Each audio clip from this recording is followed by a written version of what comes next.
Buenas noches.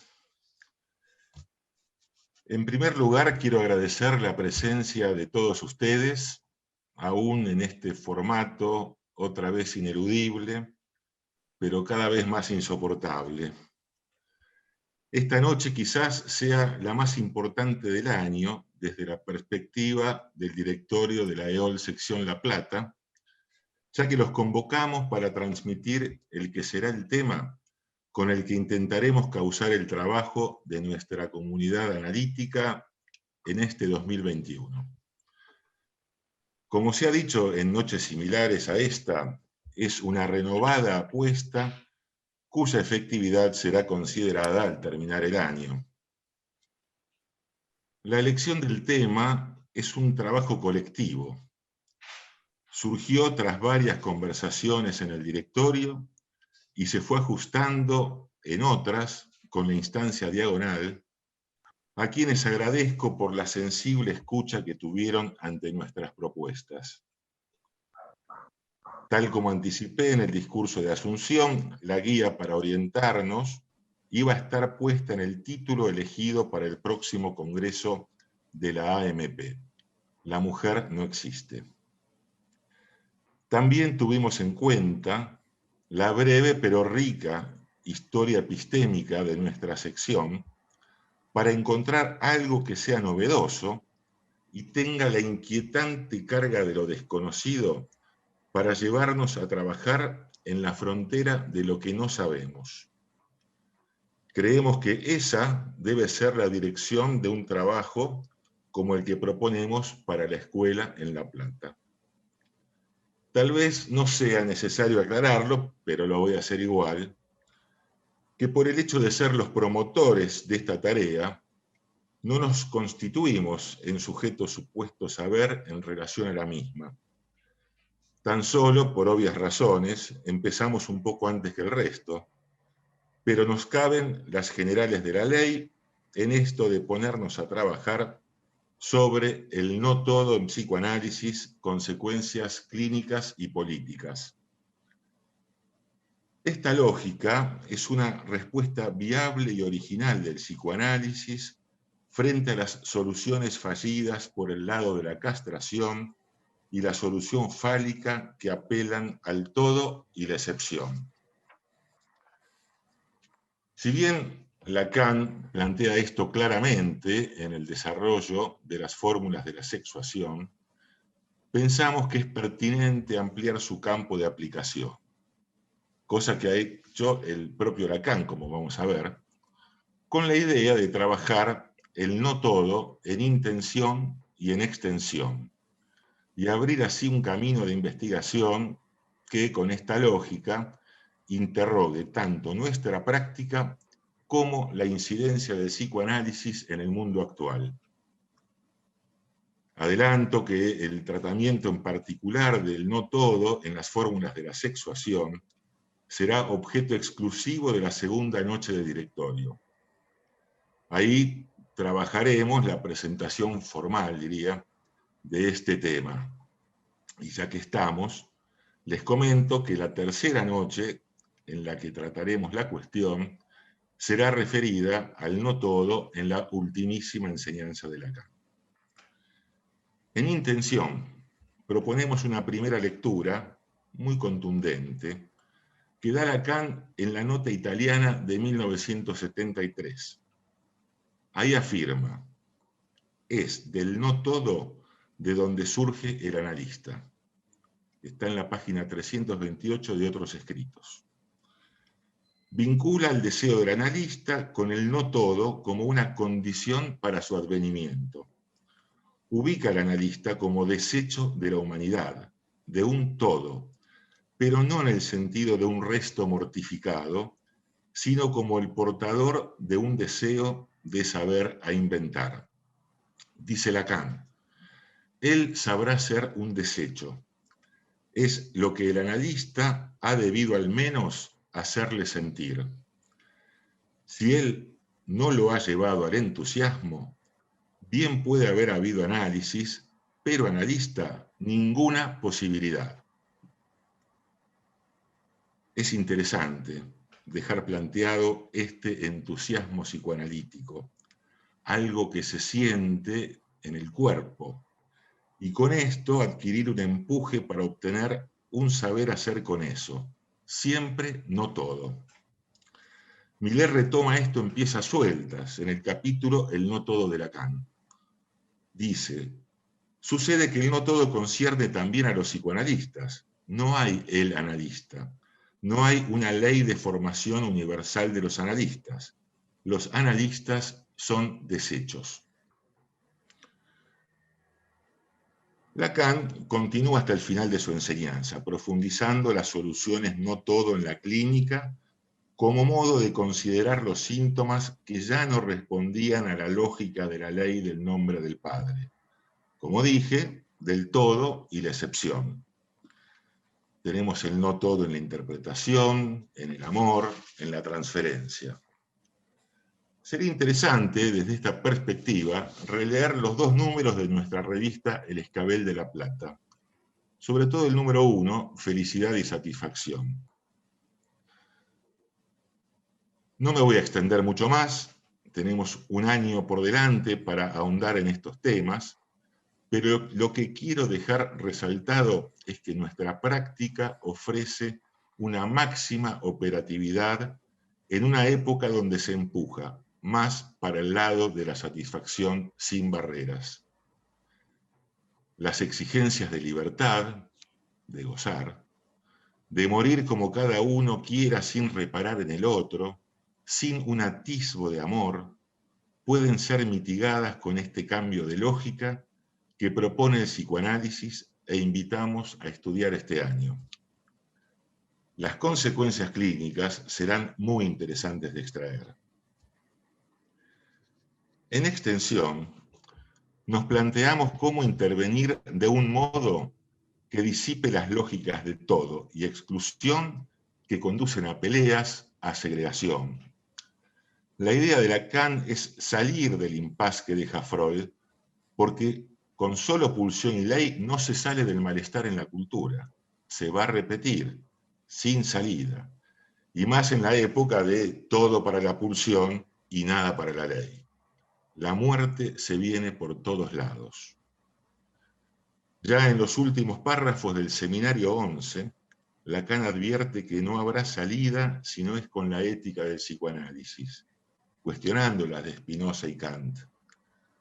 Dice, al final, solo allí puede surgir la significación de un amor sin límites, único lugar donde puede vivir. Como habrán advertido, subimos la apuesta. Cité el seminario 11, no todo en el 11. Y en el 10, cuando trabaja el acting out y la intervención que deja al analista en un lugar inédito.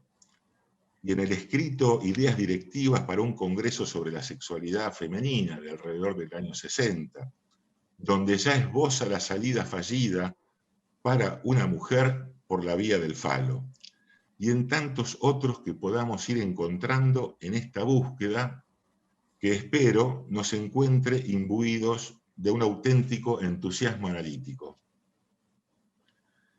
Esta vez, con la idea de rastrear estos antecedentes al no todo en la primera enseñanza de Lacan, hemos convocado a nuestro invitado de hoy, Luis Tudanca, presidente del Consejo Estatutario de la EOL, un amigo de la sección La Plata, a quien tendremos el gusto de escuchar a continuación.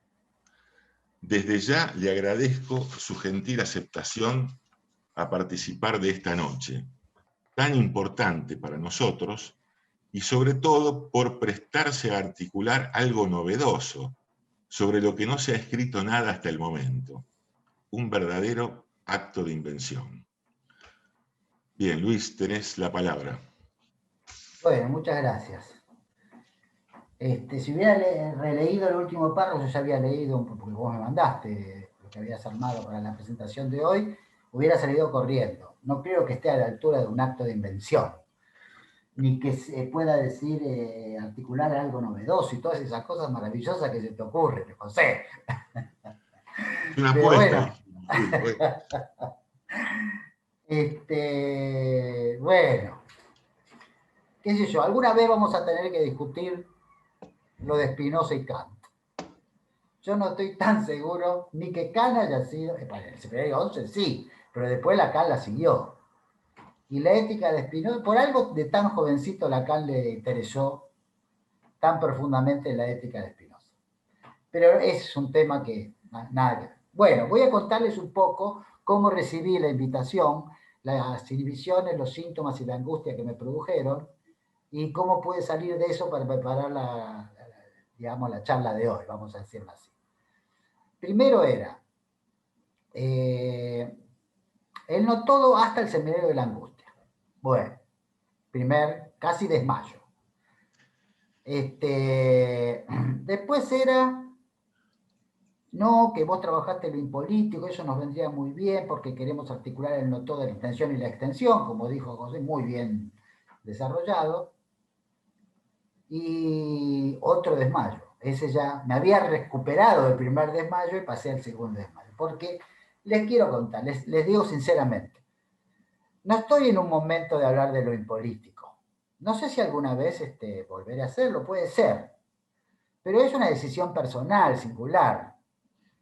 Si alguien quiere seguir ese tema, la revista 4+1, que recomiendo especialmente, la revista virtual de la Secretaría de Carteles de la EOL, salió un artículo mío ahora, hace poquito, no sé si salió ya o está por salir, perdí ya el rumbo, de la lluvia de informaciones, revistas que estamos recibiendo, ¿no? Que retomo un poquito el tema de lo impolítico y justifico por qué ya no tengo tantas ganas de hablar de eso, pero está muy bien pensado que el tema de lo impolítico coincide plenamente con el no todo, ¿sí? Así está muy bien pensado. Bueno, entonces en esas contradicciones que son mías y que me las provocaron ustedes en la demanda en relación a esto, estaba un poco como desesperado, digamos, ¿no? O sea, había perdido un poco el rumbo de, sí, me piden esto, me piden aquello, esto no quiero, lo otro no sé, ¿qué hago? Pero leyendo también esto, ¿no? Está efectivamente, por ejemplo, hay un detalle en lo que nos leyó recién José, que es el tema del acting now en el seminario de la angustia.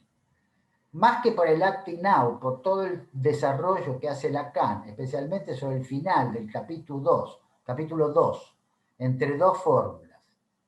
Te deseo aunque no lo sepa y te amo aunque no lo quieras, ¿no?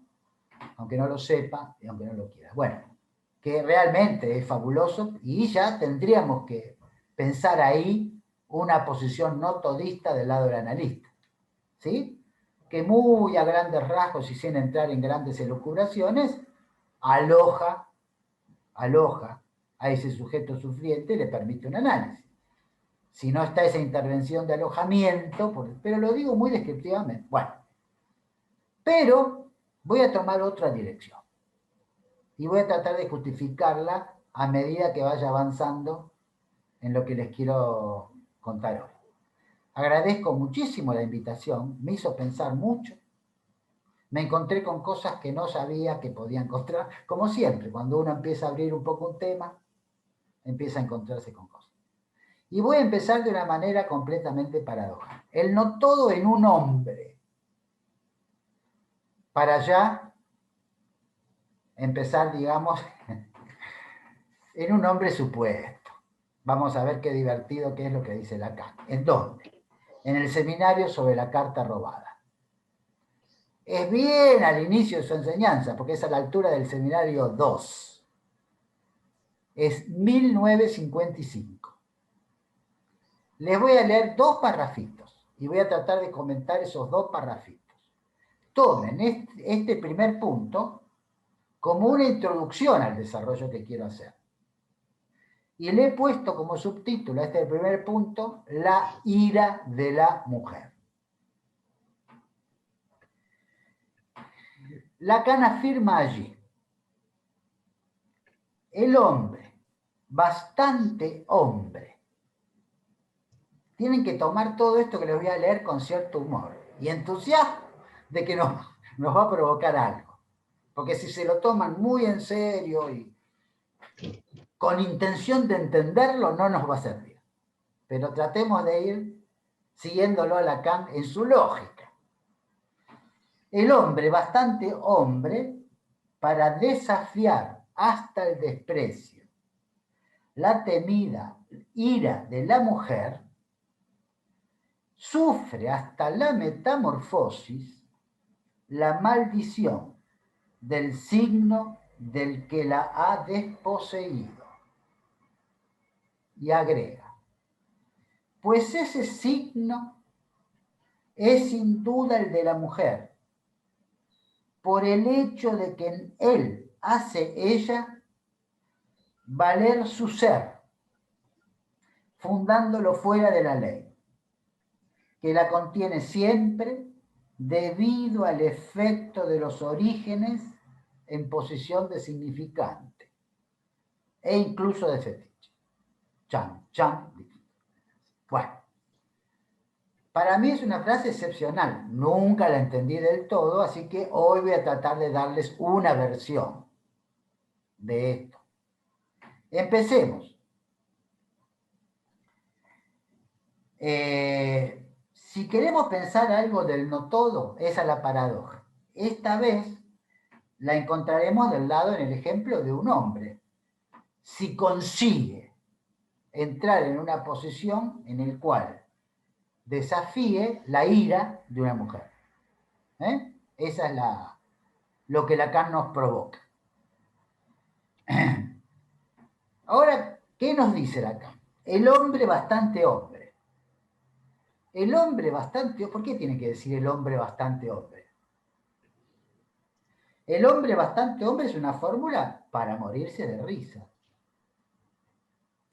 Veremos que nada funciona, en este caso que Lacan nos cuenta, si ese hombre actuara, ¿cómo decirlo?, haciéndose el macho ante la ira femenina. ¿Qué sería un hombre bastante hombre? Tenemos que suponer un hombre viril. En el seminario 5, las formaciones del inconsciente. Leemos, en cuanto viril, un hombre es siempre más o menos su propia metáfora. Incluso es esto lo que proyecta sobre el término de virilidad aquella sombra de ridículo que igualmente se ha de constatar. Retengamos. Ya hombre bastante hombre, metáfora, sombra de ridículo. Retengamos esos pequeños pasos que nos va dando Lacan. Y más adelante Lacan afirma, a fin de cuentas, el hombre nunca es viril si no es mediante una serie indefinida de procuraciones que le vienen de sus ancestros masculinos, pasando por el ancestro directo, y es una referencia al padre. Bien, tenemos entonces que los términos que Lacan subraya son metáfora, procuración, y hay que asumirlo, ridículo. Virilidad de metáfora. Bastante hombre, metáfora. Metáfora. ¿Qué sustituye? Si Lacan dice que es una metáfora, la pregunta que uno tiene que hacer, al servicio de qué sustitución está esa metáfora. El padre. Lleva directo al plano de las identificaciones. Esa es una manera de pensar que tenía Lacan en seminario 5, la virilidad. Pero también dice del hombre, hombre por procuración. ¿Qué quiere decir procurar? Se trata de un poder que da uno a otro para que obre en su nombre. ¿Sí? Pero finalmente, ¿qué es un hombre? Un ridículo. Es la otra posibilidad que nos da Lacan. Hace a la impostura de la posición masculina, podríamos agregar, con términos más adelante, virilidad de semblante. ¿Hay otra?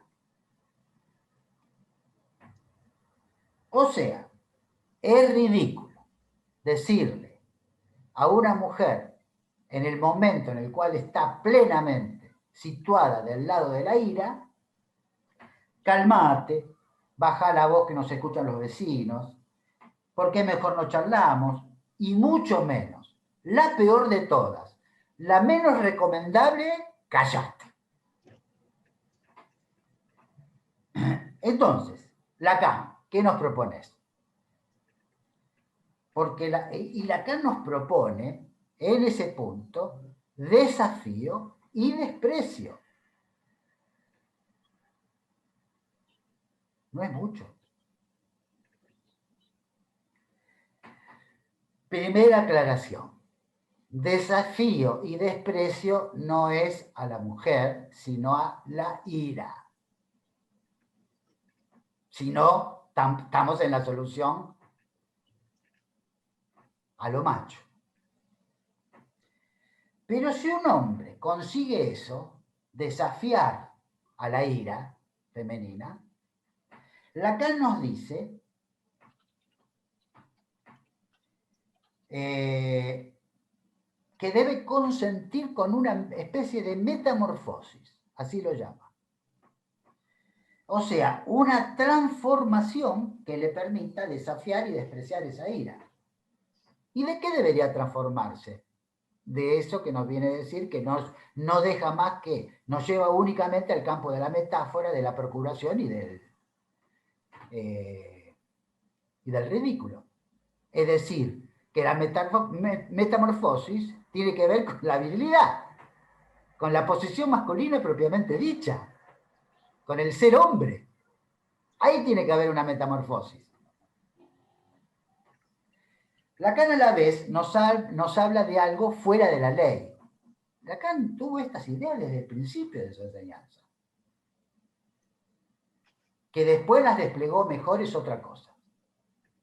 Así que efectivamente está muy bien planteado que uno puede encontrar en Lacan en distintos momentos de su enseñanza el tema del no todo. Estoy completamente convencido, solo porque la sección La Plata me invitó y tuve que investigar un poco. No sé si hasta ese momento estaba tan convencido. Entonces, nos habla de algo fuera de la ley, o sea, un campo sin límite. Retengan esto también, porque este campo sin límite es el que me va a permitir el argumento que va después a ser todo el desarrollo de la presentación. El hombre, en su parte ridículo, no tiene recursos para intervenir, estando más bien del lado del límite. Entonces, ¿cómo un hombre va a intervenir del lado del límite en un campo que estructuralmente es sin límite? Por eso debe aceptar esa metamorfosis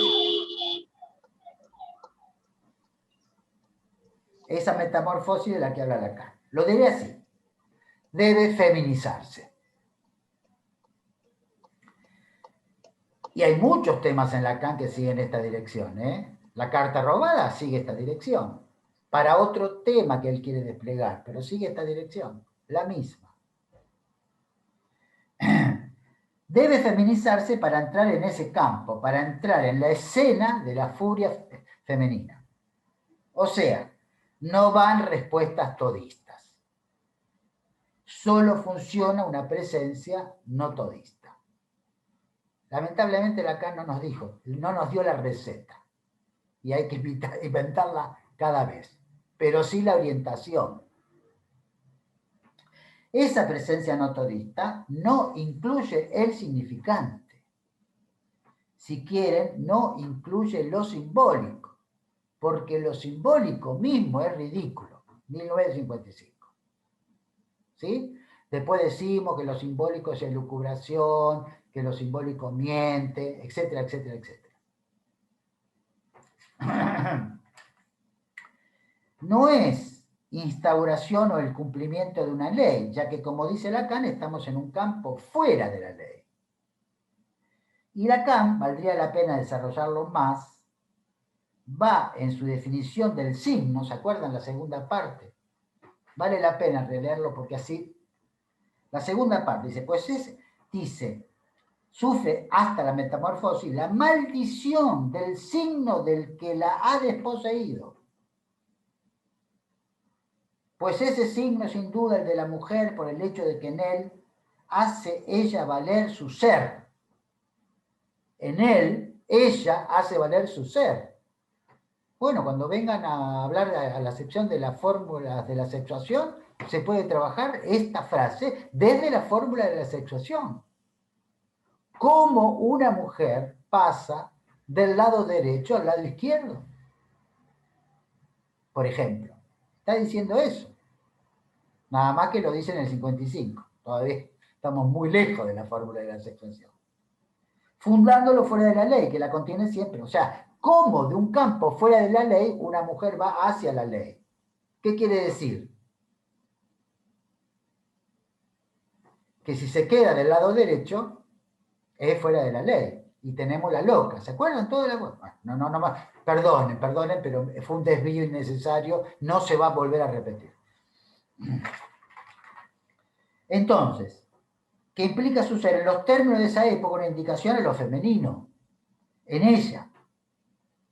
Y la ley la reenvía al significante, lado izquierdo. No tiene otra posibilidad. Porque del lado derecho no tienen lo simbólico. E incluso al fetiche, dice Lacan.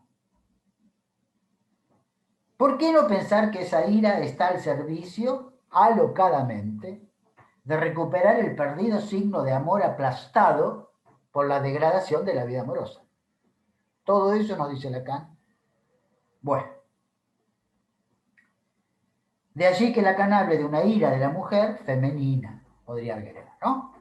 Bueno, esa fue la introducción. Punto 2. Un intervalo por el deseo.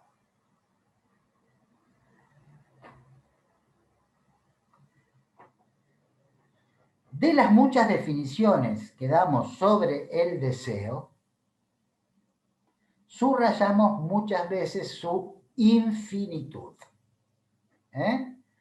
Se van dando cuenta por qué empecé por el ejemplo, porque ahora vamos a pasar al campo de la infinitud.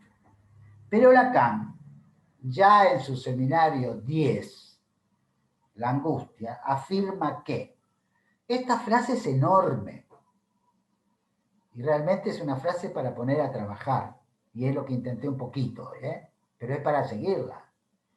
La infinitud del deseo debe ser ciertamente reducida. Eso es lo que esperaba Lacan de un análisis. Ojo. En el seminario 11, por eso les dije que hice 2 transgresiones para esta presentación. Tomé algunas cositas del seminario 11 y una frase del seminario 19.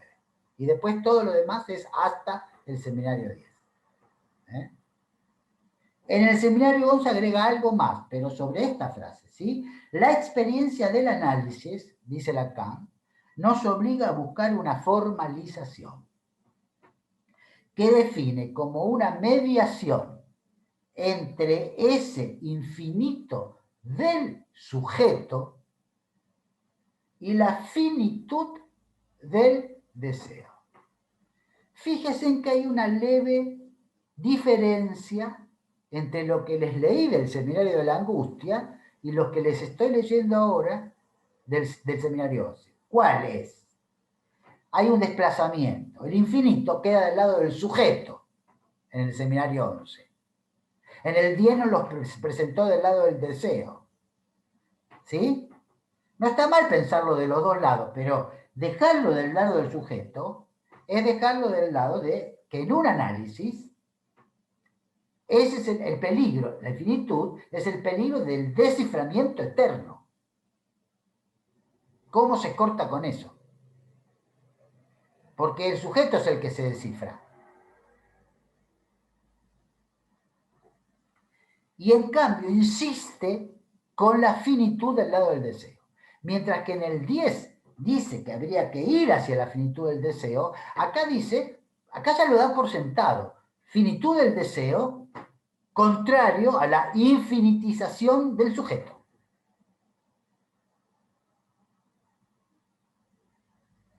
Podríamos traducir análisis finito e indefinido. Esa es la propuesta de Lacan. En vez de análisis terminable e interminable. Les leo cómo lo dice Lacan en el Seminario de la Angustia. Es el límite donde se detiene el análisis finito con Freud, el penis-nei, bueno, y la reproducción de la femenidad.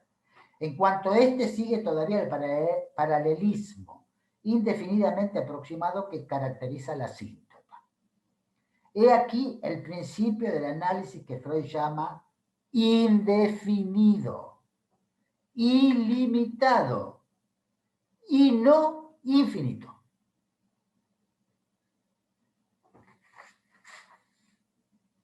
Bueno, ahora un momento, un desvío, un gusto personal en esto que sigo. No me den mucha bola, pero lo necesito para el argumento. ¿Sí? Pueden ahora irse a tomar un cafecito y volver en 5 minutos, no se van a perder absolutamente nada. En matemáticas hay un infinito sin límite y un infinito con límite. El infinito sin límite es, por ejemplo, el infinito de los números naturales. Y el infinito con límite es, por ejemplo, el infinito de los números reales. Entre el 0 y el 1 hay infinitos números. Pero tiene un límite el 1, y es infinito.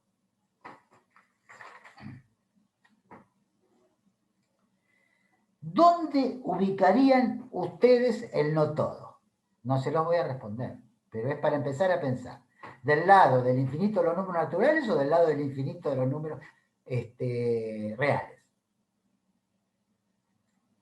¿Dónde Lacan retoma de alguna manera esta diferencia? En la distinción que podemos encontrar en Lacan entre la serie y la lista. ¿Cómo hablan ustedes de sus pacientes? Por ejemplo, el domingo, a la noche. Dicen, mañana otra vez a tener que atender, yo clase, empiezo a las 8 de la mañana, qué bronca. Y aparte ahora con la virtualidad, los Zoom. Pero ¿cómo piensan ustedes? ¿La piensan como la serie de los pacientes del lunes o como la lista de los pacientes del lunes? La lista es algo siempre abierto. Por eso ustedes pueden tengo un huequito, me llevo un paciente nuevo y lo incluyo.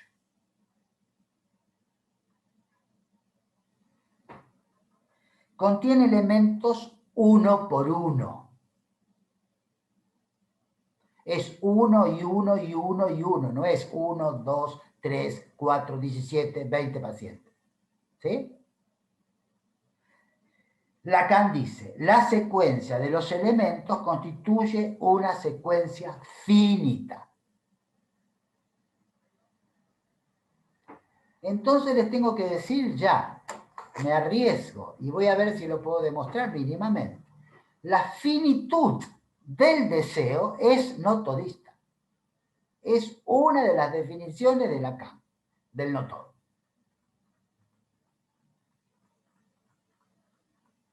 Hay numerosas indicaciones en esa dirección. A saber, primero, Miller en Sutilezas Analíticas habla de la autenticidad del deseo en tanto singular. En el uno solo habla de deflación del deseo, producto de un análisis. Es decir, que de un deseo inflado, henchido, recontraaumentado del inicio de un análisis, debemos llegar a un deseo en deflación. Término que en Argentina es muy difícil pensar, pero bueno, ese es otro problema que no tiene que ver con el psicoanálisis. Tercero, el analista, para Miller, porque creo que también en el uno solo, es un reductor del deseo. ¿Ven todas las pequeñas indicaciones de que hay que llevar el deseo en su proyección de infinitud a una finitud posible en un análisis? Reductor el analista como reductor del deseo. ¿No les parece muy un analista situado del lado del no todo? actuando en los todos del analizante, en los todo o nada del analizante, tal cual se vayan presentando en ese análisis. Miller dice, de un deseo henchido, entusiasta. Acá Miller usa el término entusiasmo en una dirección completamente diferente a la que usa Lacan en televisión. Acá tiene que ver el entusiasmo como algo más bien negativo, no como lo trabaja Lacan en televisión. Les aclaro esto porque hay todo un capítulo donde Miller habla del entusiasmo para decir que no es lo que le conviene al psicoanalista, ¿sí? Pero lo toma en una dirección completamente contraria. Es muy interesante leerlo. Bueno, entonces, de un deseo henchido, entusiasta, de apariencia caótica, orientado hacia diferentes objetos, se obtiene una minoración. Y finalmente, en el seminario 7, los que son muy estudiosos y van a verificar las citas, en la página 262, Lacan habla de un deseo radical. Hay que encontrarse con el deseo radical. Por supuesto que el seminario 7, como es un seminario que dice viva la tragedia, siempre el deseo radical es una cosa catastrófica. Y terminamos en Antígona. Pero no necesariamente el deseo radical tiene que terminar en la tragedia. Porque Lacan también dice que el análisis es un pasaje de la tragedia a la comedia. Dice las dos cosas, de acuerdo al momento de su enseñanza. Bueno, punto 3. Volver al amor, calmada la furia. A pesar del esfuerzo en distinguir dos tipos de infinitos, uno sin límite, otro con límite, como acabamos de ver, que llevó a Lacan a la teoría de la compacidad, tampoco me voy a meter en el seminario 20, ¿cómo seguirla? Les cuento en qué me enriedo cuando llego a este punto. Esto es lo que a partir de ahora empiezan los problemas. Hasta ahora, ningún problema. Vamos de problema en problema, eso es lo que les quiero transmitir.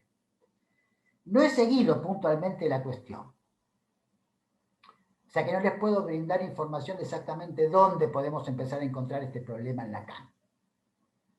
Pero siempre me llamó la atención de la introducción por parte de Lacan del término inconmensurable.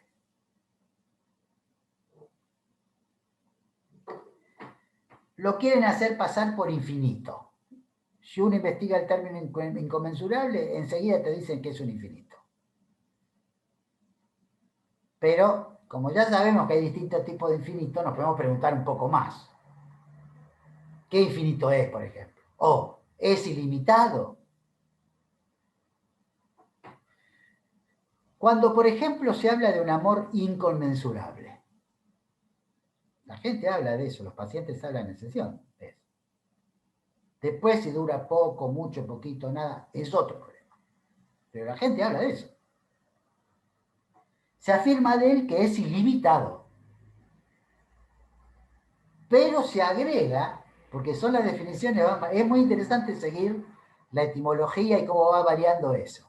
Te vienen hablando, no, el amor inconmensurable, entonces te lo quieren demostrar y te dicen, es el amor incondicional. Y ya uno, cuando llega a ese punto, dice, acá hay algo raro, ¿no? Un psicoanalista tiene que, ¿no? ¿Por qué tienen que llegar a ver lo inconmensurable del lado de lo incondicional? La pregunta que uno se puede hacer. Supongamos que lo sea, que exista el amor incondicional. Le damos una chance, vamos a darle la chance al amor incondicional. ¿Es incondicional para dos o para uno? ¿Es incondicional para dos parlets en vínculo o para uno de los dos?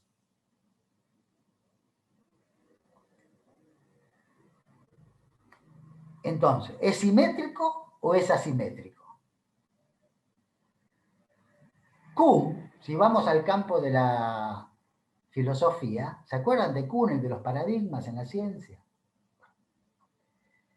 Concebía la inconmensurabilidad, difícil el término, entre dos teorías como la imposibilidad de traducción de dichas teorías a un mismo lenguaje. O sea, una definición lacaniana. Cum pescaba que no hay relación. Si lo incondicional existiera, serían dos incondicionales diferentes. No habría encuentro entre esos dos incondicionales. Los engaños que caen en un análisis cuando se verifica eso.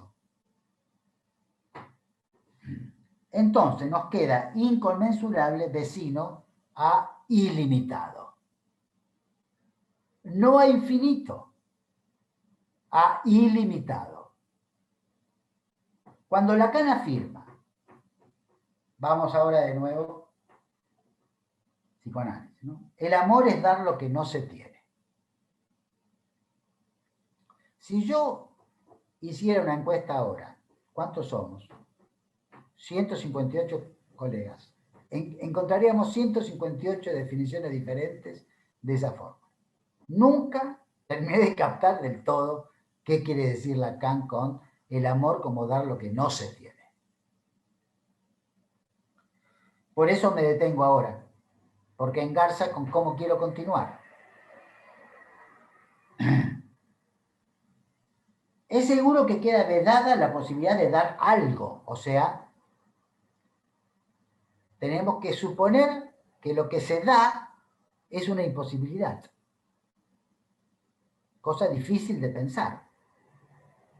¿Cómo se da una imposibilidad?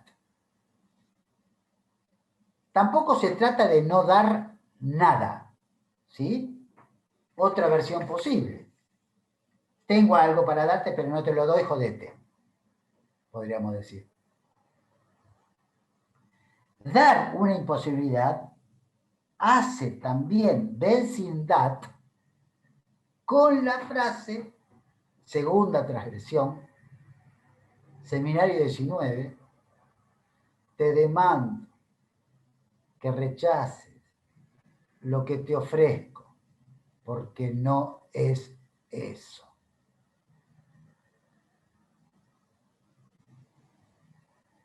No es eso, es una manera de indicar imposibilidad.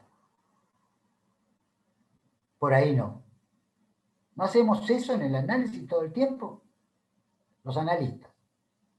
¿No nos pasamos todo el tiempo? Mucho más que decir por ahí sí, diciendo por ahí no. Pero no por ahí no en las acciones y conductas de la vida del analizante. Sino cuando el sujeto se descifra, que puede ir hacia el infinito. Y si uno no lo para y le dice, no es eso, no por ahí, sigue en una carreras hacia el infinito. ¿No es esta otra versión del no todo? Y a la altura del escenario 10 aparece una frase y a partir de ahora el desarrollo se pone bien heavy. Una frase que ustedes deben haber escuchado miles de veces, sobre la que yo vuelvo siempre, porque nunca me convence del todo todas las explicaciones muy buenas explicaciones, muchas veces que he leído, que he escuchado. La frase, la repito, la conocen todos, propongo un trabajo de nuevo sobre esa frase. Seminario 10. Solo el amor permite al goce condescender al deseo. Lo digo rápido para que pase. Primera cuestión. Cuando Lacan la presenta, dice que esa frase es un aforismo, que nos va a proponer un aforismo. Y entonces dice la frase, solo el amor permite al goce condescender al deseo. Lo primero que hay que preguntarse es por qué Lacan la incluyó, no fue la única, dentro de la categoría de aforismo. El aforismo es, acá lo sigo a Miller, en Un esfuerzo de poesía. El aforismo es una proposición que resume una sabiduría y la expresa bajo una forma concisa, breve. Pero Dice Miller, el dicho que aforiza siempre nos aporta un universal y nos lo tira, nos lo espeta.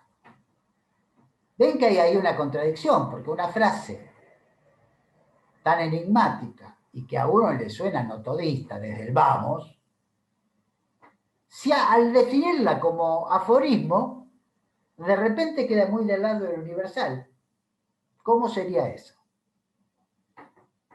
Si queremos hablar, como si se pudiera hablar del no todo, ¿no? ¿Qué lazo tendría con un universal si eso fuera posible? Entonces, ¿por qué una frase que pinta para nuestro tema sobre el no todo se presenta como un aforismo? Esta es la pregunta que me hice. Pero hay otro dato que aporta Miller que me parece que aclara un poco la cuestión, no toda. Para Lacan, dice Miller, el horizonte mismo de la sabiduría es un ingeniárselas con el goce por fin conseguido. Bueno, los otros colegas que vengan a hablar, tengo esta segunda recomendación. Pueden trabajar esta frase porque es perfectamente compatible con las fórmulas de la sexuación y con los goces, con la teoría de los goces en el nudo. Ingeniárselas con el goce por fin conseguido. Bueno, ese es un ejemplo de no todo en acto. Un pasaje de algo que se presenta como universal, pero ancla en un goce singular. No importa definir cuál. De cómo se encarna una supuesta sabiduría en cada quien. No lo que vale para todos, sino lo que vale para ese sujeto. Nuestro uno por uno. Le haríamos entonces un estatuto lógico a la frase si queremos zafar del aforismo. Iríamos hacia la lógica. Por ejemplo, diríamos que es un axioma. Diríamos incluso que es una fórmula. Diríamos que es un matema. Yo creo que no. ¿Por qué? Y voy a decir una de mis hipótesis. Veo más al no todo del lado de la topología que del lado de la lógica. Pero eso es para seguirla, ¿no? Propongo leer esta frase del seminario 10 desde las frases antes mencionadas del seminario 19. Me permito esa licencia. O sea, voy a leer. Solo el goce, solo el amor permite al goce condescender al deseo desde te demando que rechaces lo que te ofrezco porque no es eso. Pero ¿desde qué punto de vista voy a hacer esa lectura? Voy a hacer esa lectura preguntándome muy simplemente en qué se parecen. Porque parecen dos frases completamente diferentes. ¿En qué se parecen? En que las dos están sostenidas en tres términos. En el caso de la seminario 19, tres verbos. Y en el caso del seminario 10, tres sustantivos. Lo voy a decir mal. Lacan basculó toda su enseñanza entre el 3 y el 4.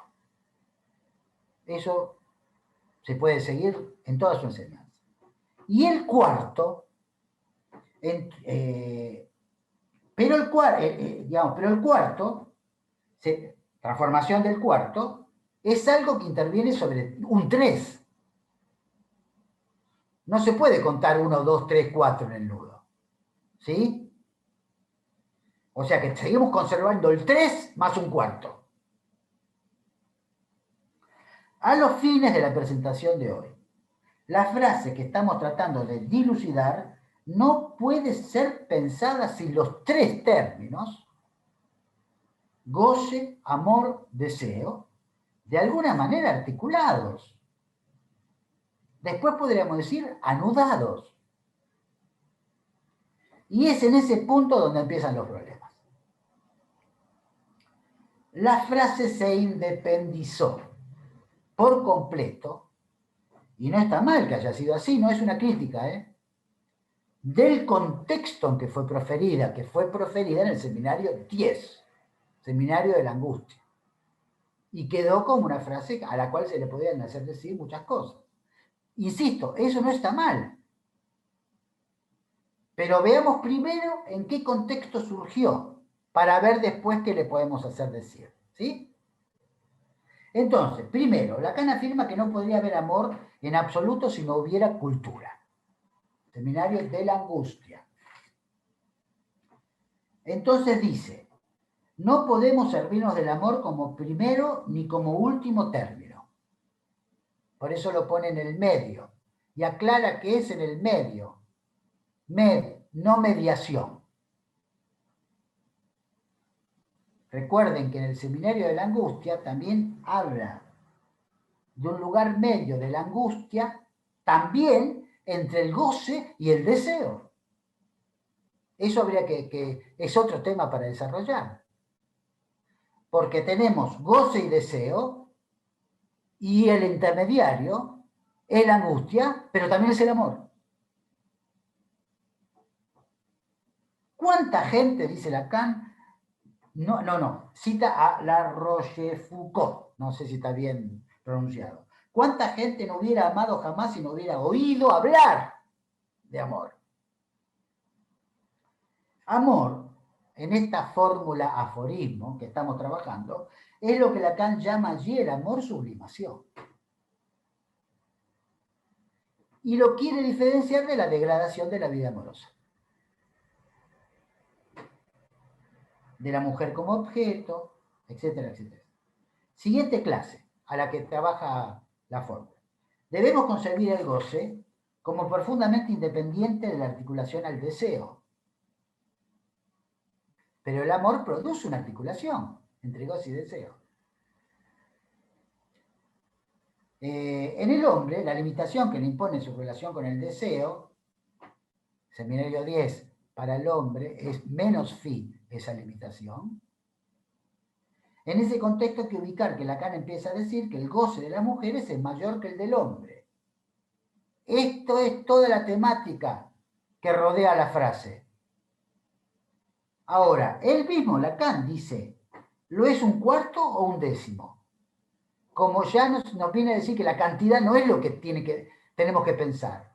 Por eso les hablé de lo inconmensurable y de lo ilimitado. ¿Podríamos entonces empezar por el lado de lo ilimitado? Como diferente de mayor, menor, contable, etc. Y después, del Seminario 10, ahora ya paso a otro tema, va continuando esto, ¿no?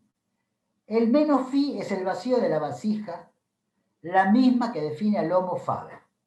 Y acá se manda les quiero mostrar esto porque esto me parece fundamental. Mientras que la mujer es primordialmente una tejedora, el hombre es, sin duda, el alfarero. ¿Qué me cuenta?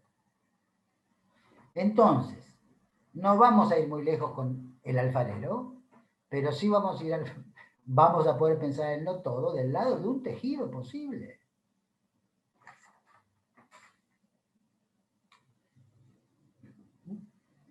Bueno, no, porque eso es otro. Me paso del hielo. Nunca hemos usado esa frase en la parte amor como amor sublimación. Jamás. ¿Se trata entonces en esa frase de un amor no todo? Hay que empezar a pensar ahí un amor no todo. ¿El amor teje? Si no teje el amor, no sé. No creo que se teja mucho con la pulsión y el goce fálico. Digamos. Y además, ¿qué tipo de ilimitado es? Si aceptamos el recorrido, hasta aquí se trata de lo inconmensurable, como lo no medible, para oponerlo a lo medible, circunscripto, localizado, contable. ¿Sí? Leamos la frase hasta donde llegamos con el recorrido. Solo el amor, como no todo, ilimitado pero en el sentido de inconmensurable, teje entre el goce y el deseo.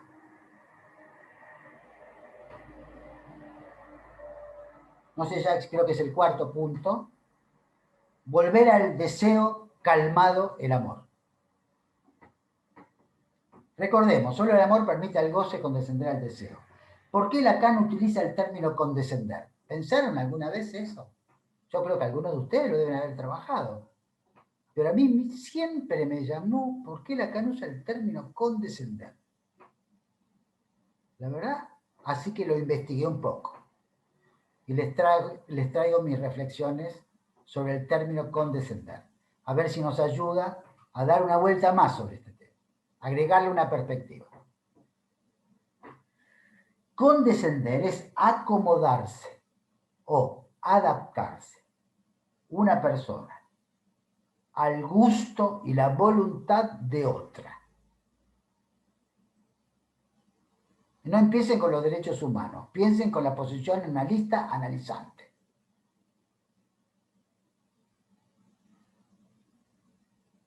Hay dos versiones en Lacan de esta cuestión.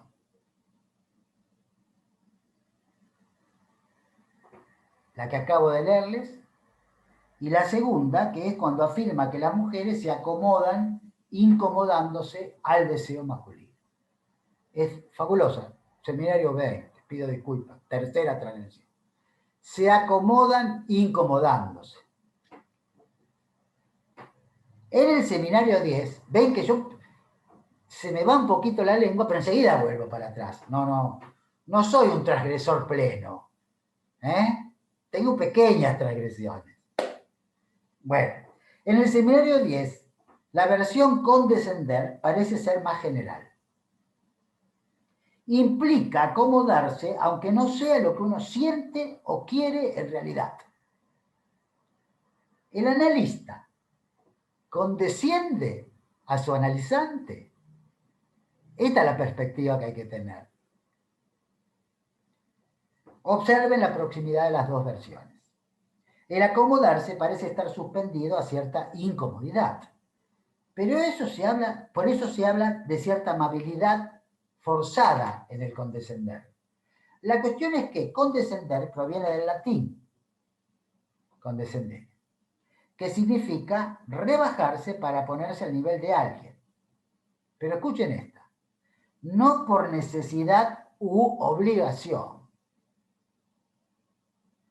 No se trata del discurso del amo, sino por bondad. Terencio decía, la condescendencia crea amigos y la verdad odios. Pero hay un uso poco subrayado, y esta sí que para mí fue como una especie de novedad. Condescender es consentir. Esa me parece la clave para leer esa frase. Consentir. O sea, solo el amor permite al goce consentir al deseo. ¿Qué tal? ¿Les suena de otra manera lo mismo? Si pensamos que el análisis, como dice Miller, por ejemplo, en sus teorías analíticas, debería ser una operación de reducción. O en el otro librito no me acuerdo ahora. Y como ya trabajamos el término deseo, podríamos agregar, solo el amor permite al goce consentir con la finitud de un deseo singular.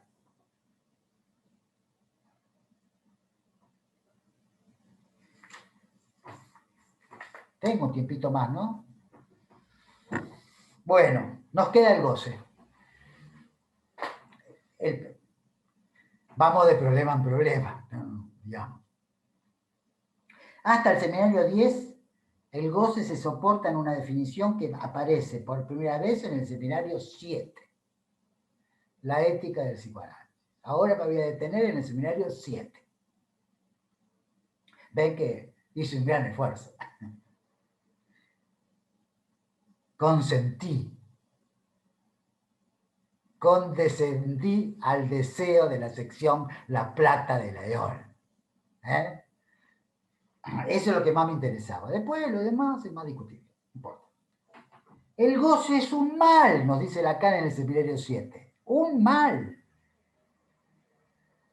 y la remata subrayando que es un mal porque entraña el mal del prójimo.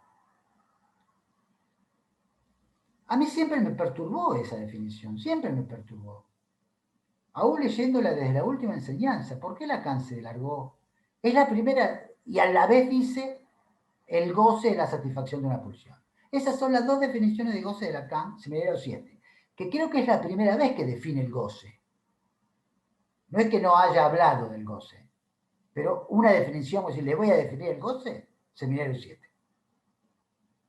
Es un mal, pero agrega porque implica el mal del prójimo y es la satisfacción de una pulsión.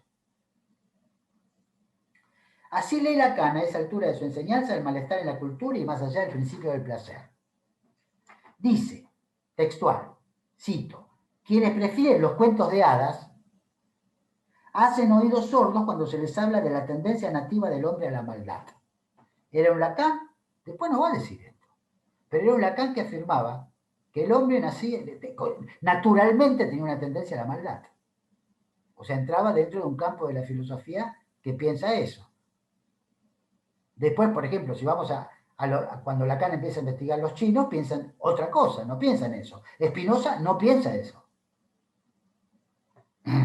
Este desarrollo solo cierra 2 páginas después. Leo, esa maldad fundamental que habita en ese prójimo, pero por lo tanto habita también en mí mismo. Entonces, no es que implica el mal del prójimo. El mal del prójimo es el mío propio. Ahí está el rulito que Lacan nos tiene acostumbrado en un montón de otras cosas. ¿Y qué me es más próximo que ese prójimo, que ese núcleo de mí mismo, que es el del goce? Seminario 7. Núcleo de mí mismo, que es el del goce, al que no oso aproximarme. Y por eso justifica que a veces vaya un análisis, para aproximarme a ese núcleo de mí mismo, que es el goce. Porque hay algo que no funciona en mi vida. Luego de esta presentación, Lacan se dedica en el capítulo siguiente a ubicar las barreras ante el goce. Pero primero ubica el goce de la transgresión. Por eso me reía cuando preparaba estas notas, por las referencias que hice, que las 3 veces que transgredí lo que había arreglado con José. Lacan se pregunta, ¿hacia qué meta progresa el goce para tener que apoyarse, para alcanzarla en la transgresión? No importa que después Lacan cambie mucho su manera de pensar el goce, ¿sí? Saquémosle el jugo a esto. Pero ¿no les parece próxima la estructura de la pregunta que habla de una meta hacia la cual progresa el goce que la frase a la cual me estoy dedicando hoy? Solo el amor permite el goce. En el Seminario 7, el goce progresa hacia una meta. No define Lacan cuál, pero supongamos, por la definición que da, que progresa hacia el mal. Podemos decir progresa hacia la satisfacción. Podemos decir toda satisfacción implica un mal. Por eso trabaja más allá del principio del placer y el malestar en la cultura. Todo el clima del Seminario 7 es clima de tragedia. ¿Sí? Entonces, el goce progresa hacia una meta y lo obtiene en la transgresión. En el Seminario 10, el goce contraenciende al deseo a través del amor. ¿Sí? O sea, ven que la estructura es también de 3. Es una constante, casi es una constante. Después los términos que usemos y cómo los acomoda Lacan nos hace reflexionar cosas. Pero ahí hay una constante. Entonces, ¿a qué llamo estructura acá? Alternario de términos siempre presente en estas formulaciones. Siempre se trata de 3 términos y sus vinculaciones y transformaciones posibles. Pero también hay retrocesos en la obtención de esa meta, a saber, el atentar contra la imagen del otro. Todo el Seminario 7. Atentar contra la imagen del otro, el altruismo, la filantropía, la compasión. Por supuesto que también está Sade, no podía faltar, pero me detengo ahí. para completar la frase del lado del goce con esta pequeña investigación seminario 7. Nos queda pensarlo hasta los seminarios 10-11 del lado del goce pulsional.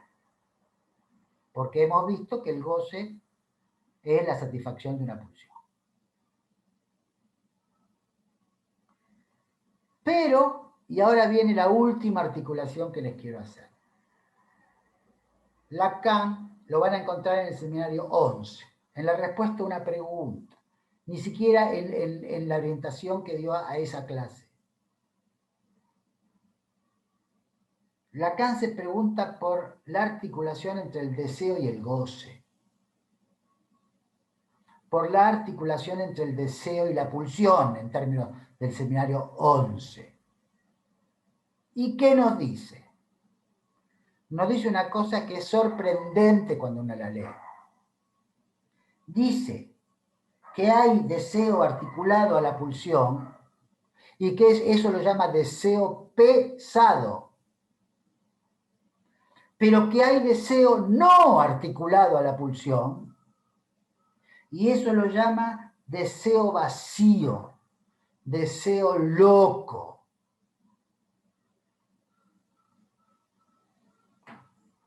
Lo dice así: no es que el deseo se enganche al objeto de la pulsión, sino que el deseo le da la vuelta en la medida en que es actuado en la pulsión. Lacan habla que el deseo está actuado en la pulsión. Hay que captar, esto es lo que me propongo, captar ese pedacito nada más. Pero no es forzoso que todo deseo sea actuado en la pulsión. Entonces hay un deseo actuado en la pulsión y un deseo no actuado en la pulsión. Hay también deseos vacíos, deseos locos, los no actuados en la pulsión, que parten de que no se trata más que del deseo, por ejemplo, de algo que le han prohibido, etcétera, etcétera. Voy a las conclusiones. La fórmula, el deseo es actuado en la pulsión. ¿Cómo pensarla? Es complicado la verdad que hay que reconocerlo, ¿no? Pero el deseo estructuralmente es deseo insatisfecho. El deseo estructuralmente es loco. No tiene un objeto predeterminado en la realidad. Eso es lo que hace la infinitud, por eso empecé por ahí, del deseo. Porque estructuralmente el deseo es eso. Entonces, si el deseo la agarra, lo voy a decir así la agarra a la pulsión con su insatisfacción, que es estructural y de base, fogonea todo el tiempo la pulsión. Actúa en la pulsión vira a los excesos que conocemos en nuestra práctica. Que después Lacan recurra a otras maneras de explicar esta misma cuestión, no quita el enorme esfuerzo de Lacan en el seminario 11 para explicar ese fenómeno. Porque no va de suyo que una pulsión se vuelva loca. ¿Sí? Hipótesis, es la única que le propongo. En la frase, solo el amor permite al goce condescender al deseo, el término goce, por la época en que está formulada la frase, es un goce pulsional articulado al deseo con sus excesos consecuentes. Hay que pensarlo en esa perspectiva. Y si Lacan piensa que el amor frena eso, una manera de decirlo, le da otra orientación, lo manda a otro lado, es porque solo puede pensarse como amor de transferencia. No es por romántico que Lacan nos cuenta estas cosas, ¿sí? No está haciendo una novela de amor o un bestseller sobre el amor. O sea que es una indicación para la dirección de la cura. Solo el amor permite al goce condescender al deseo. Pero ¿qué otra orientación le da? Y con esto voy terminando. La de un deseo finito. Es lo contrario a la idea del deseo como deseo del otro. Porque apunta a un deseo singular, si esto existiera. Deseo finito es entonces deseo singular, el de un sujeto, otra manera de pensar el uno por uno, pero muy restringido. aquel que ha tomado distancia de sus deseos locos y se dedica al límite variable, podría decir vacilante, pero decidido y a la vez más ligero,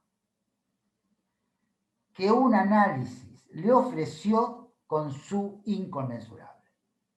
Esta es la conclusión que les puedo ofrecer luego de este recorrido. Espero no haberlos aburrido y ahora nos queda un ratito para conversar, ¿sí, no?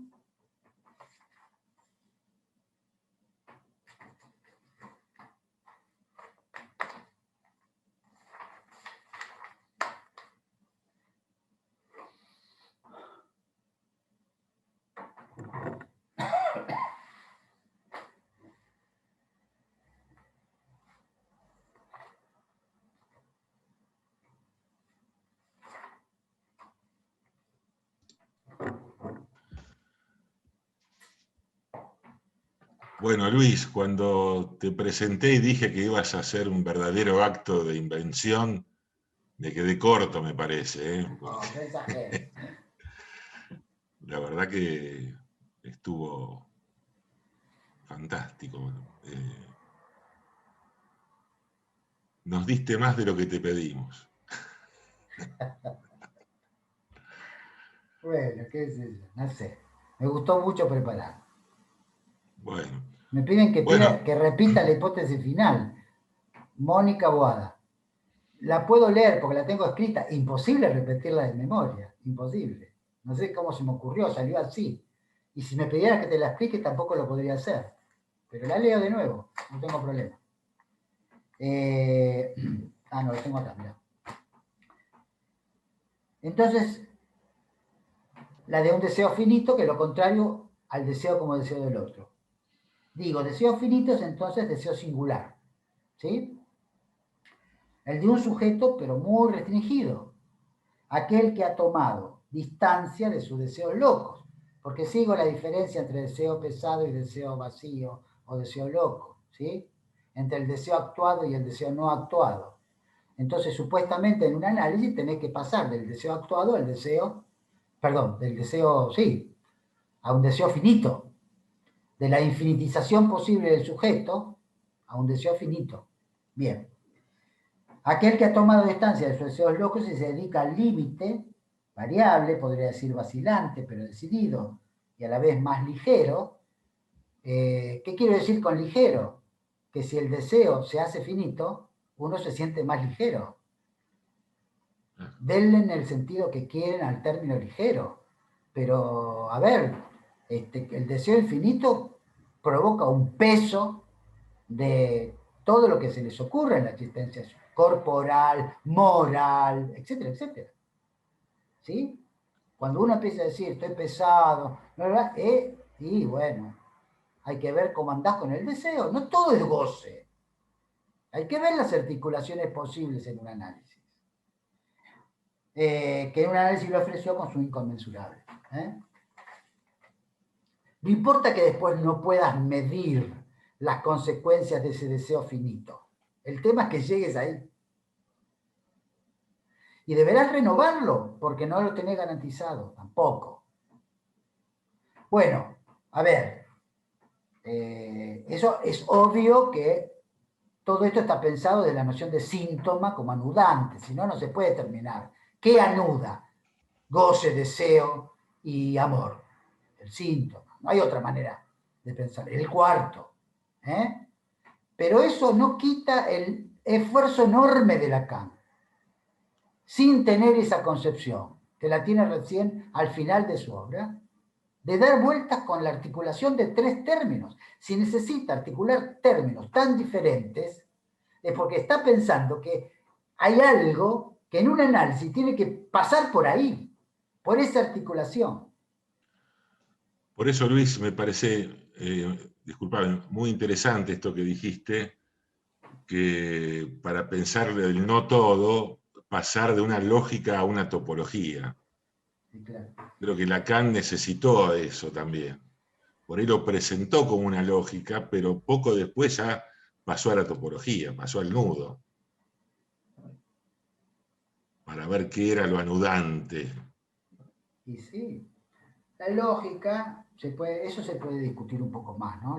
Pero la lógica en definitiva queda reducida a dos términos.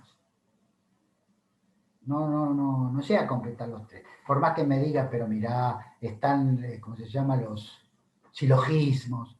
Lacan la intentó toda, pero siempre Claro. investigando el tres. Pasó por el silogismo, pasó por las virtudes teologales, fe, esperanza y caridad. Pasó por la Trinidad cristiana, Padre, Hijo, Espíritu Santo. Siempre tuvo una interrogación por el tres. Siempre. Y bueno, empezó la primera conferencia que le conocemos de lo real, lo simbólico y lo imaginario. Empezó por ahí. Después, podríamos decir que tardó 25 años en llegar a la luz, pero bueno, empezó por ahí. Siempre tuve esa idea. Después están las fanfarronadas, ¿no? Decir, por ejemplo, como decir, yo ya cuando era estudiante de medicina buscaba el nudo en el cuerpo de los qué sé yo. Está bien, te queremos porque te queremos. Acá tenemos una pregunta. El bien, lo bello, lo verdadero también, ¿también qué?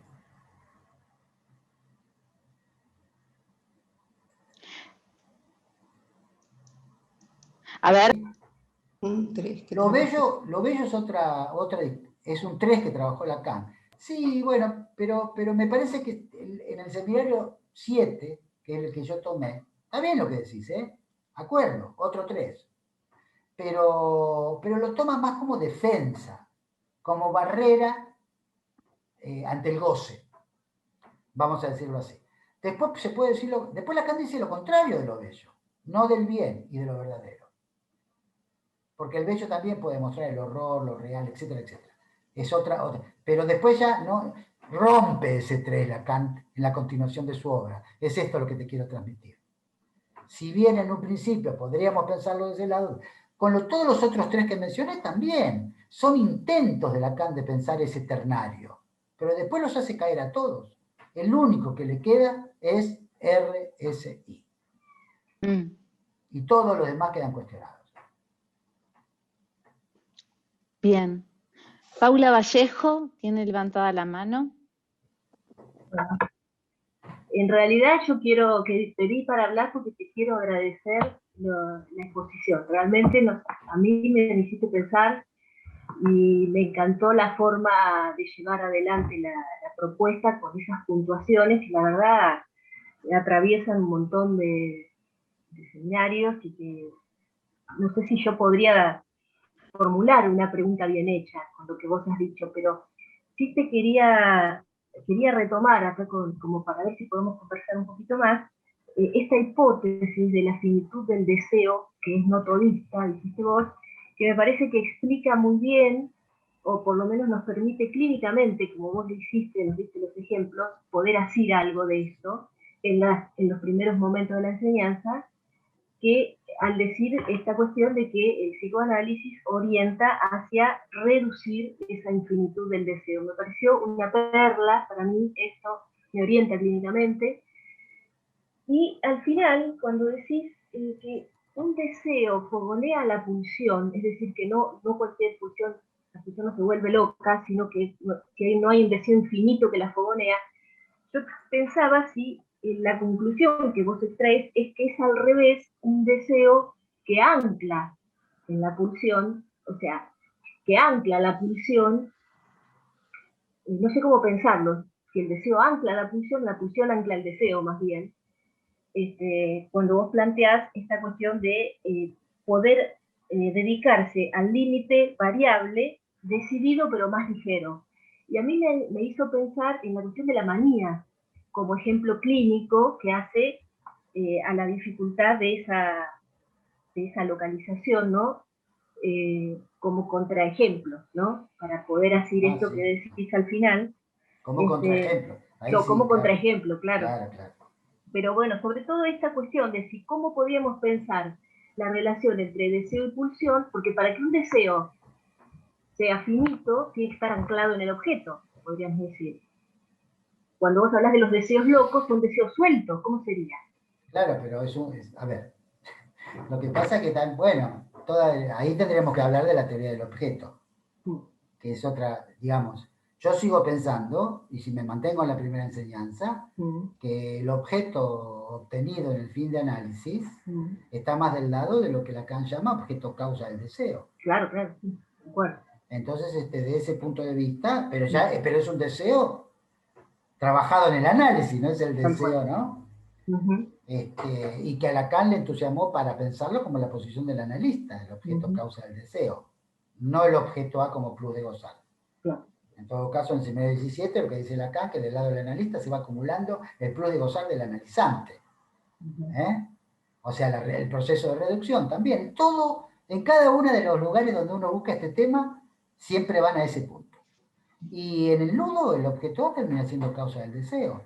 Habría que investigar si ese causa del deseo del objeto A en el nudo, en la luna central del nudo, es el mismo causa del deseo que en el Seminario 10. Yo creo que no, pero sigue conservando la idea de objeto A como causa del deseo. Así que el deseo, el objeto A como causa del deseo es un objeto desprendido de ese fogoneo, Claro. y a la vez de esa infinitud.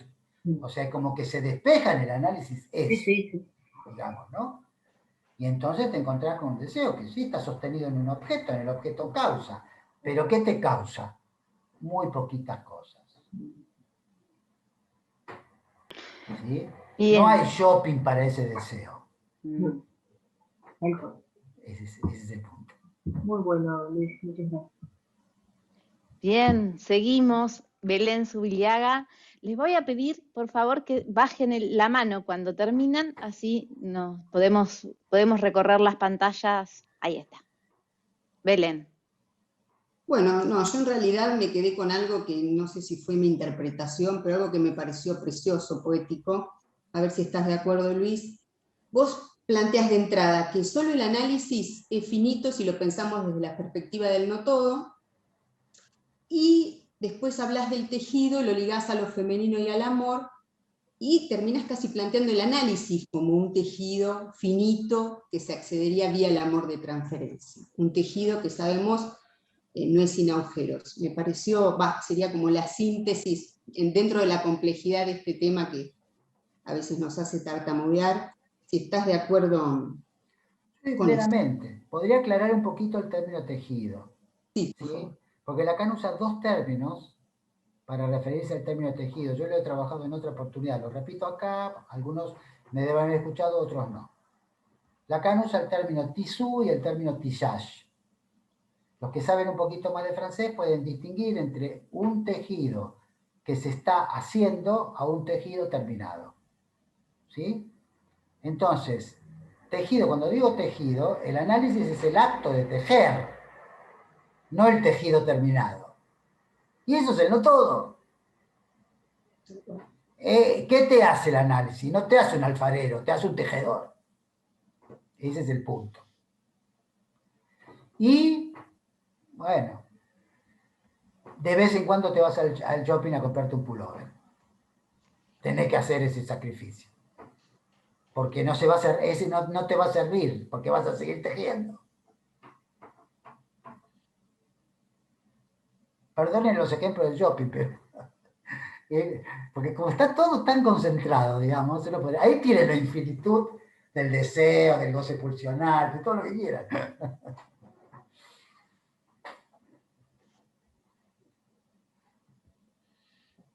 Había otra pregunta más, ¿no?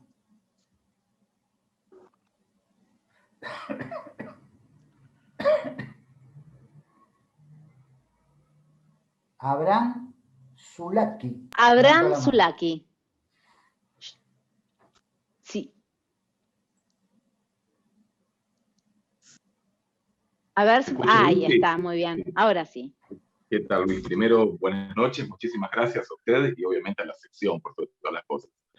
Una crítica y una propuesta, ¿sí? La crítica es, a mí me parece que cuando usted dio las definiciones de infinito, justamente ahí no había que irse, me da la sensación a mí, sino que más bien habría que quedar. ¿Las definiciones de qué? Sobre el infinito. Ah, el sí. infinito de los números naturales o el infinito entre números reales. Parece que ahí hay que realmente quedarse para después seguir lo que propone después. Porque articulando con lo que dice Paula, lo que a mí me da la sensación es lo que usted propone, obviamente como modelo, ¿sí? Es un infinito entre reales. ¿Sí? De ese infinito, en definitiva, es el que está hablando, ¿no? Como lo graficó usted, entre límites. En el caso de los números y la matemática, entre el 1 y el 3. Pero ahí estaría como un infinito real, anclado y infinito al fin. Es una propuesta mía, no sé lo que usted dice sobre lo que yo le estoy diciendo No, para pero... seguir lo final. No, está bien. Lo que pasa es que este es un tema que Lacan lo Mm. retoma en la última enseñanza, como no era lo que yo había acordado con la sección para desarrollar. Perfecto, ¿no? Efectivamente, lo que vos decís, Lacan lo retoma con la teoría de la compacidad en el seminario 20. Y efectivamente estoy de acuerdo, es un tema para seguirlo por ese lado. E inclusive, precisamente, todo vuelve al ejemplo de Aquiles y la tortuga, y entonces dice, ubica del lado de la lógica de la sexuación masculina a uno y a otro, y qué pasaría de un lado y del otro con los dos, y hace todo un desarrollo, pero eso no entra, por eso digo, lo dejé, porque no era el tema, me excedía en lo que yo había convenido con José, que era hasta el seminario 10, con pequeñas transgresiones. No es una crítica, es un acto de reconocimiento No, muy sí, valioso. sí, Muchísimas por gracias eso. y a la sección por todas estas cosas. Pero tenés razón, eso hay que seguirla por el lado de la teoría de la compacidad. Uh-huh.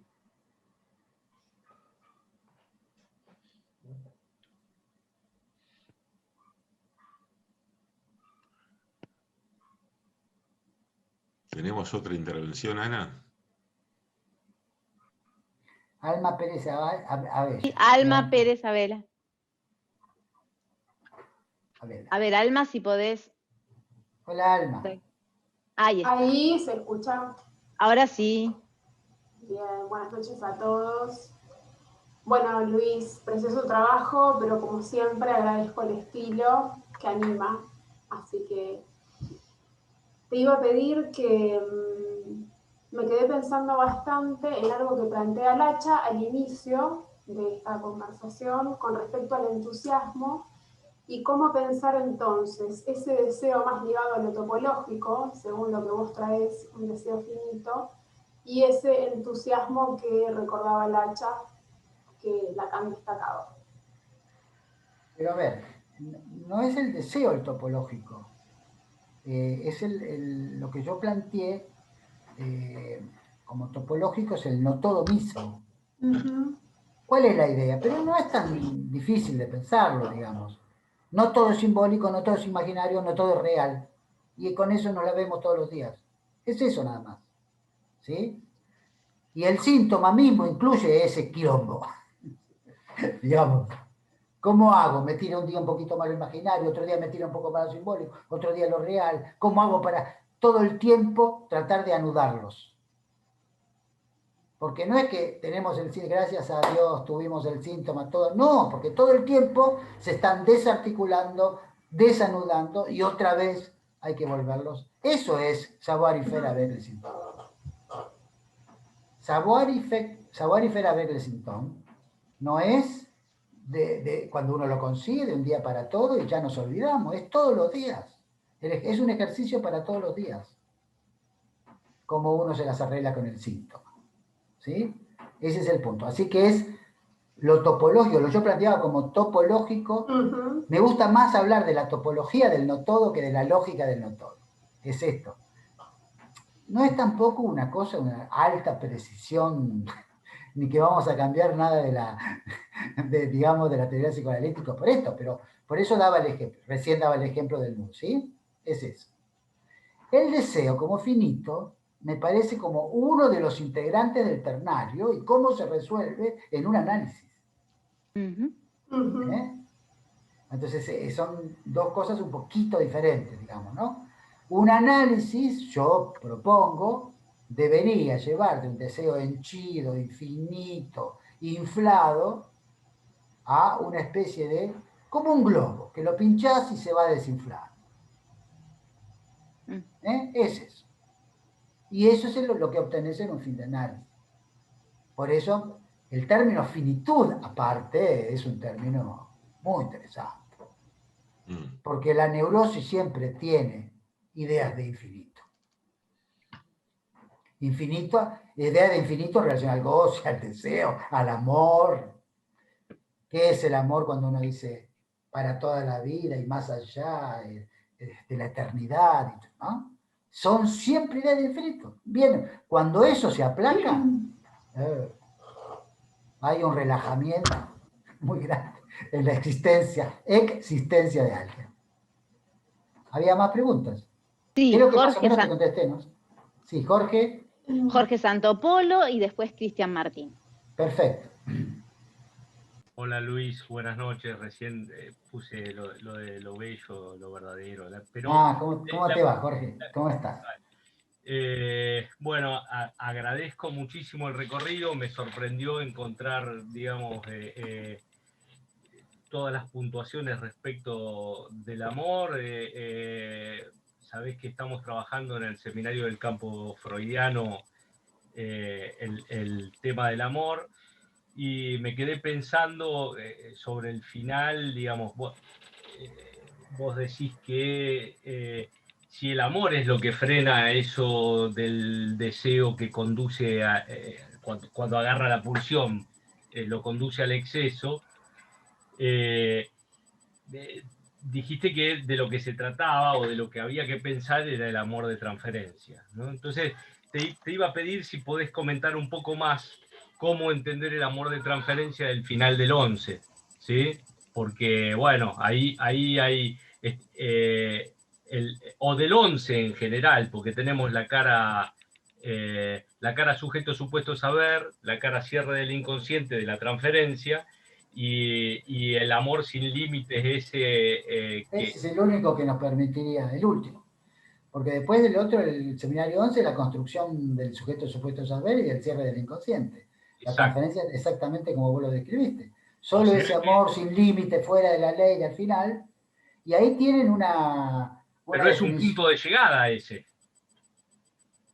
Sí, no, pero eso es el punto de llegada para el analizante. Sí. Pero no, el analista, ¿dónde está? Okay. Tendría que estar del lado del analista eso. Okay. Como horizonte de la cura. Hay que poder leer la frase tanto del lado del analista como del lado del analizante. Tanto como punto de llegada como punto de orientación y dirección de la cura. Perfecto. Por eso esa frase permite. Gracias. No, por favor. Cristian. Cristian Martín, ¿podés reactivar el audio? Ahí. Y después sale Gorris. Ahí lo hice. Bueno, estaba hablando solo. Luis, bueno, te agradezco el recorrido que hiciste, el esfuerzo que te hemos propuesto. La verdad que deja muchas claves para pensar. Yo voy a hacer una trampa, pero por el hecho de empezar desde un lugar tramposo para ir hacia lo que me parece que me ayudó a pensar. Lo que fuiste hablando en términos de la cuestión topológica, de lo que ayuda a la topología, seguí ese recorrido. Me permitió llevar un problema que me parece que es más planteado en la última enseñanza, a nivel del seminario 22, a estas coordenadas que fuiste viendo. Me parece que cuando plantea Lacan, la mujer como síntoma del hombre, como un punto donde algo permite, en su punto de creer ahí, dice Lacan, lo que permite detener algo de la locura fantasmática, del sustituir una por otra, algo de ese punto de creencia engancha el amor. Lo mismo que la cuestión del síntoma, del creer ahí del síntoma. Y me parece que las claves, eso lo que a mí me ayudaba a pensar era la cuestión de un deseo no actuado en la pulsión, y como un deseo loco, culturalmente, fogoneado en la pulsión, me parecía que la clave del amor para que el deseo deje de fogonear el goce, de ese modo, hacia un deseo finito. En el recorrido analítico me pareció que son claves para leer cosas que quizás se pueden encontrar en la última enseñanza. No sé si se pudo seguir algo de... Sí, sí, pero vos das la solución para el hombre. La mujer como síntoma del hombre es para el hombre. Como no hay equivalencia de esa fórmula para las mujeres, tendríamos que seguir, digamos, tendríamos que tomar la otra perspectiva. Pero está muy bien lo que decís. Efectivamente puede ser un punto de llegada para un hombre ubicar a la mujer como su síntoma. Mujer como síntoma. Y toda la creencia. Lo que pasa es que ahí se complica. Eso está en la clase 4 de RCI. Sí, así es. Y Lacan distingue 3 tipos de creencias, ¿no? El creer ahí es una de las 3 que propone.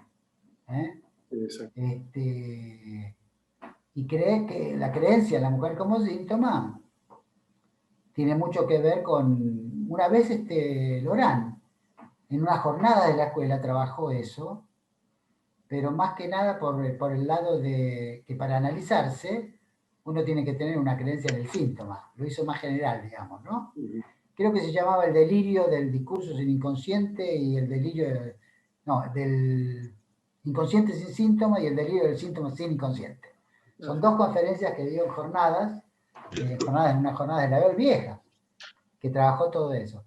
Pero sí, esa es la solución para el hombre, que es, por supuesto, salir del lado más de la elección de objeto en la degradación de la vida amorosa por el lado del fantasma, efectivamente. Bueno. Bien. Ale Gorris. ¿Qué tal? Buenas noches a todos. ¿Cómo te va? Y gracias Luis, también, como dijo alguno por ahí, por el estilo, que resulta ameno y vivificante. Bueno, y me quedó resonando, digamos, el tema del deseo vacío loco, ¿no? Pero tal vez me quedó resonando, o me interrogó un poco en el punto de que vacío es últimamente, últimamente venimos trabajando mucho y escuchando mucho a partir de la última enseñanza de la significación vacía en relación al no todo. Entonces, cuando mencionaste lo del deseo vacío loco, que justamente no quedaba en relación al no todo, me hizo ruido, digamos, pero después me quedé, digamos, regulando un poco sobre eso y se me plantean como 2 conceptos, se puede decir, el tema de finitud y de vacío en relación al no todo. La finitud, como la estás planteando, me parece interesantísimo pensarlo en relación al deseo y al no todo, y la cuestión de la significación vacía, después en otro momento, el vacío ahí puesto en relación al no todo, pero en relación a la significación. ¿Se entiende lo que se me armó a partir de ese vacío? Sí, yo te entiendo, pero son 2 cosas distintas. Claro, son 2 cosas que son 2 cosas distintas, exacto. Incomparables, pero no digamos, a partir del vacío, que es el mismo término, pero utilizados completamente distintos, con funciones totalmente distintas en relación a la significación o en relación al deseo. Pero se me planteó, digamos, como esa diferencia de pensar el no todo, tal como lo estás planteando ahora, desde estos primeros seminarios, a pensar después en relación a la significación como vacío. Es el término que usa Lacan, pero yo me permito decir que el término que correspondería es el de falta, y no el de vacío. Claro, bien. Porque el término del seminario de la angustia, la distinción fundamental que establece Lacan para el objeto, es entre el objeto A como causa del deseo y el objeto como objeto del deseo. En el terreno del objeto del deseo, el objeto del deseo falta. Cualquiera puede venir a ocupar su lugar. Entonces no se trata del vacío, porque el vacío, en Lacan es menos fin, hasta que habla de la significación vacía. Pero eso ya estamos hablando del seminario 24. Sí. Mi transgresión máxima fue hasta el 11. Y yo, bueno, ¿qué va a ser? Es la locura femenina. Pero se entiende, digamos, se entiende que la noción ahí de vacío es relativa, que efectivamente no hay un objeto para el deseo. El objeto del deseo falta. Cualquiera y por eso es enloquecedor. Por eso deseo loco es por intentar llenar esa falta con algún objeto. Esa es una de las cuestiones que, bueno, y si a partir de ahí eso se mezcla con la pulsión, lo que vimos, etcétera, etcétera, vienen todos los excesos y las locuras. Bien, por eso la cuestión de la finitud le da la otra vuelta a esta en relación al no todo para estudiar, ¿no? Pero... Exacto. Sí, sí. O sea, la reducción en un análisis no hay que pensarla solo en relación al goce. Lo que ya también es discutible si se trata de reducción o de transformación, porque no es lo mismo. Pero supongamos que mantenemos el término reducción. Supongamos. No es un término que a mí me guste mucho, porque reducir significa que el analista podría suponer que hay un goce a reducir. ¿Y desde qué lectura podremos hacer eso? En todo caso, el analizante sería el que debería orientarnos e indicarnos si hay un goce a reducir. Por eso el término reducir siempre para mí trae problemas. Pero transformar es otra cosa. Transformar es otra cosa y cada uno verá qué quiere transformar. Pero si usamos el término reducir con todas estas salvedades, no se trata de reducir el goce solamente en un análisis. Porque el deseo es enloquecedor y hay que reducirlo también. Y hay amores locos que matan.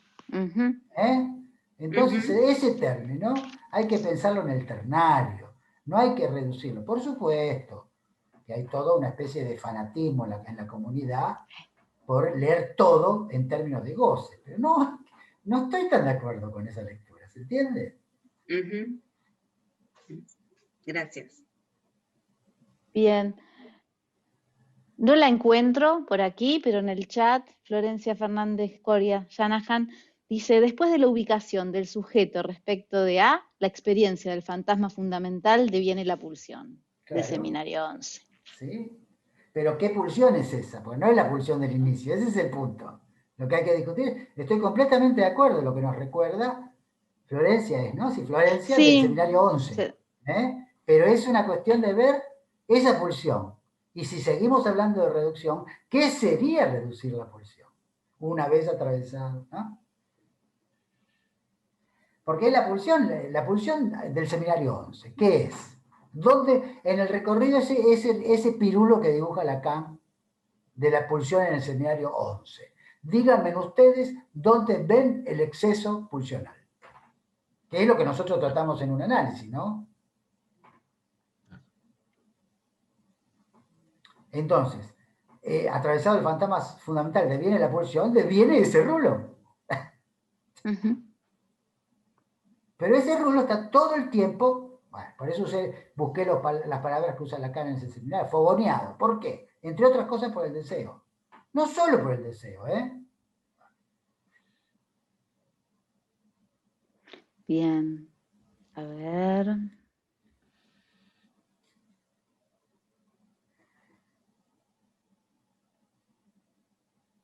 No encuentro más.